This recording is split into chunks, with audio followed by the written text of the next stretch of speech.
E como é bom poder trazer novamente uma palavra do Senhor para a sua vida. Mas hoje eu quero falar de uma forma especial aos maridos que estão me ouvindo. Isto mesmo, aos homens, aos maridos. As mulheres, evidentemente, deveriam também ouvir esta palavra porque é da Bíblia e certamente vai ajudá-las também no relacionamento com seus maridos. Mas será que a Bíblia tem algo a dizer para que o seu relacionamento seja agradável a Deus e mais agradável para com a sua esposa? Certamente. E cabe a nós, maridos, e aqui eu me incluo, compreender qual é a boa, agradável e perfeita vontade de Deus para a nossa família. Bem, vamos ao texto bíblico de hoje. Primeira carta de Pedro, capítulo 3, versículo 7, que diz: Maridos, vós igualmente vivei a vida comum do lar, com discernimento, e tendo consideração para com a vossa mulher como parte mais frágil, tratai-a com dignidade, porque sois juntamente herdeiros da mesma graça de vida, para que não se interrompam as vossas orações. Veja isto, apenas um versículo, mas como ele é extremamente rico e cheio de implicações. O que deve chamar a sua atenção, antes de qualquer coisa, é quanto à motivação principal para termos que refletir sobre o nosso papel como maridos.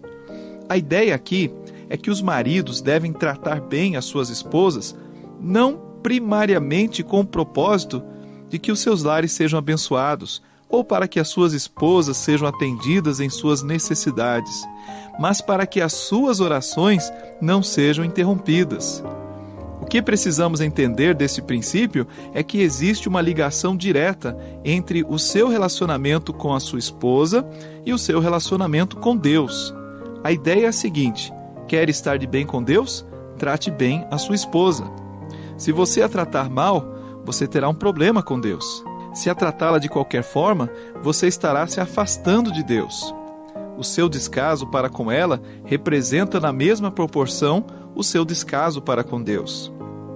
Em outras palavras, me diga como você trata a sua esposa e eu lhe digo como é o seu relacionamento com Deus. No sentido negativo, Deus abomina a hipocrisia de adoradores que vêm à igreja, cantam, oram e, se possível, até falariam em outras línguas, mas em casa tratam as suas esposas com desdém ou sem dignidade que ela precisa receber. Como esperar que Deus ouça as orações de um marido que agride a sua esposa física ou verbalmente?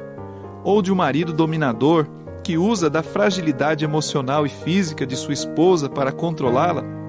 Ou mesmo de um marido que ignora as necessidades da sua esposa? Todas essas coisas o afastam do Deus vivo e verdadeiro, e certamente você terá que prestar contas diante de Deus se esta for a sua condição. É interessante, nesse ponto, fazermos a seguinte pergunta: por que o modo como nos relacionamos com as nossas esposas pode ter um peso tão grande para Deus? Existem algumas respostas para isto. A primeira é que a esposa é um presente de Deus. Provérbios 19:14 diz: a casa e os bens vêm como herança dos pais, mas do Senhor a esposa prudente. Provérbios 18:22 diz: o que acha uma esposa, acha o bem e alcançou a benevolência do Senhor. Em Gênesis, voltando ao primeiro livro da Bíblia, no capítulo 2, versículo 18, o próprio Deus diz: não é bom que o homem esteja só. Far-lhe-ei uma auxiliadora que lhe seja idônea. As esposas, de acordo com esses textos, são uma resposta de Deus a uma necessidade do homem, portanto, um presente de Deus. Assim como Deus colocou o jardim sob os cuidados de Adão, Ele também colocou Eva ali como uma flor no jardim para também estar sob os seus cuidados. Agora imagine se Adão maltratasse aquela que Deus colocou em sua vida.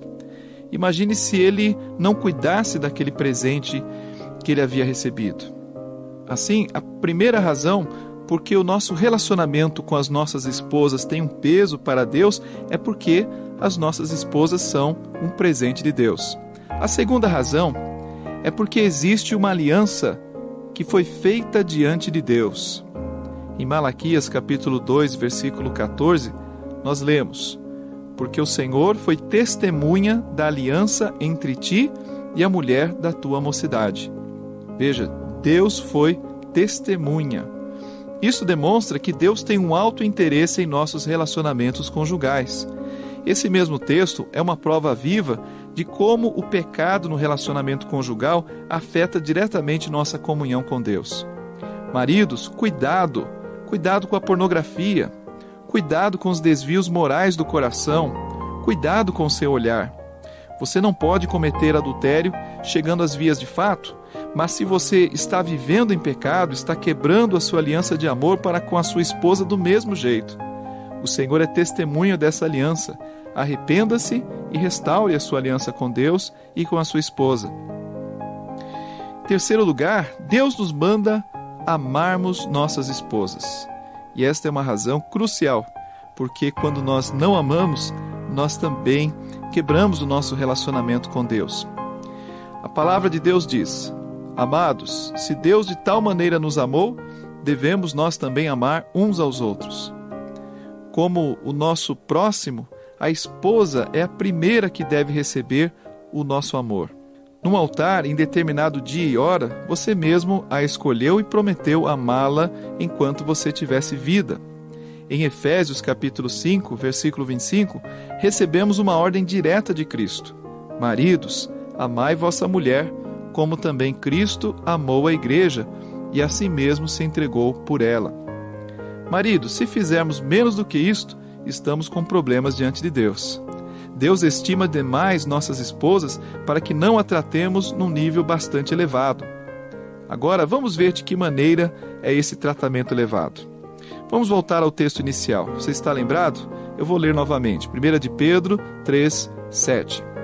Maridos, vós igualmente, vivei a vida comum do lar, com discernimento, e tendo consideração para com a vossa mulher como parte mais frágil, tratai-a com dignidade, porque sois juntamente herdeiros da mesma graça de vida, para que não se interrompam as vossas orações. Existem aqui duas expressões que queremos usar para responder à pergunta como os maridos devem tratar as suas esposas. A primeira palavra que surge aqui é com discernimento, e que vem da palavra gnose, que significa conhecimento. Ou seja, os maridos devem conhecer as suas esposas e considerar as suas necessidades espirituais, emocionais e físicas, se a quiserem tratar corretamente. Logo, os maridos devem ter conhecimento de suas esposas para agir com discernimento e sabedoria. O termo conhecimento aqui, que Pedro usa, também pode se referir ao aspecto da intimidade do casamento. O marido deve promover um espírito de proximidade emocional, espiritual e física que somente é possível dentro do compromisso do casamento. E isso só ocorre com o conhecimento sobre a esposa. Pedro está ensinando aqui que os maridos devem ser respeitosos para com suas esposas, tratando-as com dignidade em todas as suas formas de relacionamento. Assim, todo marido precisa se tornar um estudioso de sua esposa. Precisa conhecer a personalidade dela, seus gostos e desgostos, suas necessidades, forças e fraquezas, seus medos, suas esperanças e suas alegrias. Deste modo, nossa primeira responsabilidade é compreender nossas esposas, o que significa conhecê-las bem e desenvolver a união com elas.